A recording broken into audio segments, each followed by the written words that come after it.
the previous videos, we discussed about how do we construct essay question. We talk about the most simplest form of the essay question, which will be directive verbs plus the object of the verbs. Normally we start with that, and then we can add in the details, narrow down the scopes so that it is more refined, more specific, in order to stimulate in-depth understanding, critical thinking, logical reasonings, and so on so far from the students. Now that you know how an essay question is constructed, based on my personal experience, normally an essay question will not be adequately developed at one go in one time. There will be a process of refining, adding details, adding components for the students to conduct in-depth discussions and analysis, which eventually end up with a more focused discussion topic. Now, setting the essay questions is not just having the question part ready only. You will need to simulate the process of answering the questions in order for you to fully determine the cognitive level as reflected by the essay question. Setting the questions is one thing. Simulating how the students will respond to the questions is another thing. In these videos, we're going to discuss about this. Now, let us look at an example of a quite well-established essay question. First thing first, you need to know that when you need to construct the essay question, it is not the longer the better. This is to avoid the confusions. And it is not that every essay questions you need to have some case to be incorporated. Normally, we are looking into the thinking orders that students have to go through in order to solve the questions. And then the scope of the discussions, you yourself need to first try out in order to see if there is sufficient content to discuss so that it constitutes an essay question. It is possible of you having the essay questions to be as long as possible, but ultimately the required answer is just a single point or a single statement, and this doesn't constitute an essay question. Likewise, it is also possible for you to construct short instructions for the essay, but still there are plenty to discuss. The one that we discussed previously is how do you make the essay questions to be more focused. But try not to get me wrong. I am not promoting that you should have really long essay question just to show that your questions is well constructed. You will need to make every single words in the essay questions counts. Every single words appear in the questions will have to serve the purpose. Whichever additional or redundant, it must be removed. Normally, we do not put distractor in the essay question, as that is not the main focus of the essay question. It is not the MCQ. And you need to know that the purpose of having distractor in the MCQ, it is to filter the students who do not know the actual answer, so that the students who get the answer correct are those who really know the actual answers for the question. You don't need distractor in the essay question, because if the students do not know the answers to the essay question, it will be either no answers given by the students, or the answers given by the students not having the required quality, irrelevant, or out of topic. So there is no need for the distractor, or informations are purposely designed to distract the students. Those shouldn't be incorporated in the essay question. You will just need to make all the informations provided in the essay questions to be relevant, and be mindful that you don't have to always go for long questions to make a good essay question. Now let us come back to this example. You are an engineer, and it is known that your project activity has caused an adverse health, safety, and/or environmental impact. To improve this HSC quality, HSC stands for Health, Safety, and Environmental. You will have to cease your project activities for a period of time, resulting in the inability to meet the required schedules and targets. Now the question here is, how would you handle a situation where there is a conflict between the professional conduct and commercial consideration? By reading through the question here, we know that the topic is the professional conduct. It was mentioned that you are an engineer in charge of the project. You realize that your work activity has caused adverse health, safety, and environmental impact. And this kind of impact is not something that you can ignore because of the term adverse. Now, theoretically, if you encounter this, you have to stop your project and come up with rectification measures in order to mitigate this.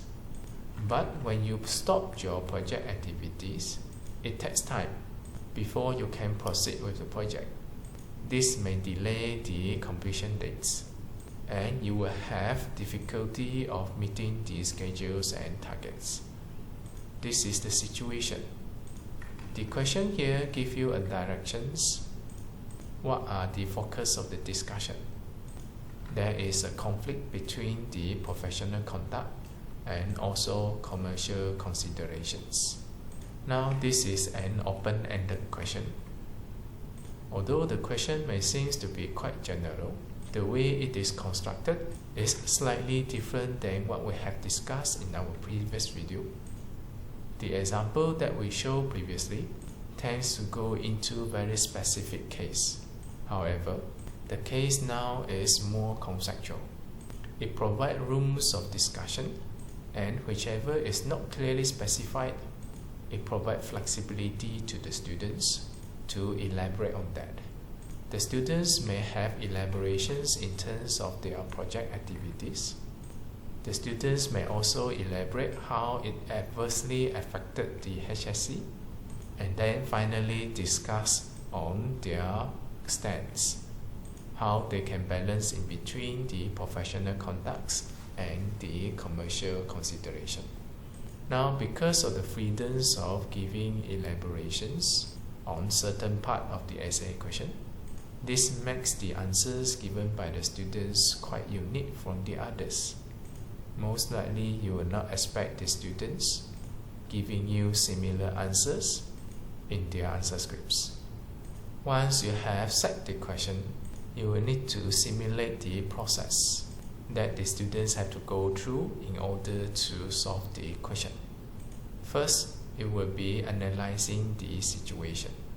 The question tells you that you are an engineer. There is a freedom here. It can be civil engineer, mechanical engineer, or electrical engineer, as long as it is an engineer. So, in order to answer this question, the students will need to know the roles, responsibility, liability, and authority of an engineer.